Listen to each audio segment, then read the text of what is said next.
schools needing volunteers to do things, I was never available. Part of the reason why I was never available was because I was on these two boards for other schools. And I'm like, wait a minute, this doesn't make any sense. How am I spending all this time on boards for other schools, but I can't even participate in my own child's school events? And so I started asking myself, why am I even on these boards to begin with? And I promise you, I could come up with a list of, logical reasons, but you know what a lot of the reason was? Ego. Okay? Because I always kind of envisioned myself as somebody who would be on boards. Can anybody relate to that? Okay? But I never stepped back to question, well, why exactly am I on? I just thought it was something I was just supposed to do, when I turned 35 or turned 40. And so around that time, I resigned from both of the boards. One of the best things I ever did. It just created so much time because I asked myself this first question. Should this make the list? Is this one of the highest priority items in my life? So these are some of the questions you want to consider. Decide whether it should make the list. Consider whether it's really important or it just seems urgent. How many of you been to that? Is it Dale Carnegie that talks about important versus urgent? Anybody been to that training or seen that before? Okay? Important is important, but urgent isn't necessarily important. A ringing phone feels urgent, doesn't it? Or somebody who just kind of wanders and walks up in your cube and they're standing there, like hovering over you. Does that ever happen? Doesn't that feel urgent? Is it always important? No. How many of you have that little chime that goes off on your email when you get a new email? Anybody have that? Or that little blink on your BlackBerry when you get a new email that comes in? Anybody have that?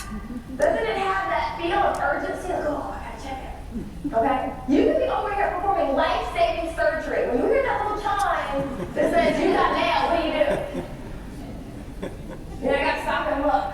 And most of the time, it's not important, but it feels urgent. So really distinguish between the two, because what we're really trying to get at here is what's really important. At the end of the day, when you put your head on the pillow, what are the 3 to 5 things that you really want to ensure you got done? So consider whether it's part of the vital few or the trivial many.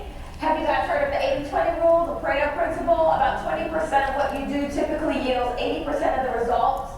So you want to figure out what that 20% is, that vital few.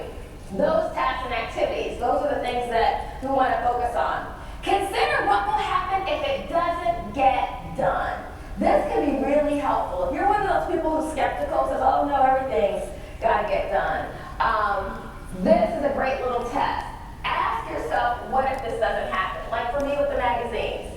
If I don't read that magazine, if I never read any of them, what's going to happen? My life is still going to keep going. The earth is still going to keep rotating on its axis. The project is still going to keep going. You want to ask yourself, give yourself that little litmus test. If we don't do this, what's going to happen? And then consider what you can say no to in order to say yes to more important items. A lot of times you get requests to attend networking events, requests to attend other events, a request to attend meetings, things like that. You feel like you can't say no. But sometimes what I found is helpful is when you say no, think about what you're really saying yes to. No, I can't do this because I'm already committed here. I need to create more time for my top 5 that are really, really important. So this is what we're going to do in our first activity. I want you to write down on a sheet of paper 8 to 10 tasks that are on your to-do list for this week, okay? Today is Tuesday, correct? Okay, Tuesday, beginning of the week. Think about 8 to 10 tasks that are on your to-do list. Wednesday, Thursday, Friday. Everyone's got tasks and things to do. So go ahead and write down your list. I like to try to include a verb in the statement. It tends to make it a lot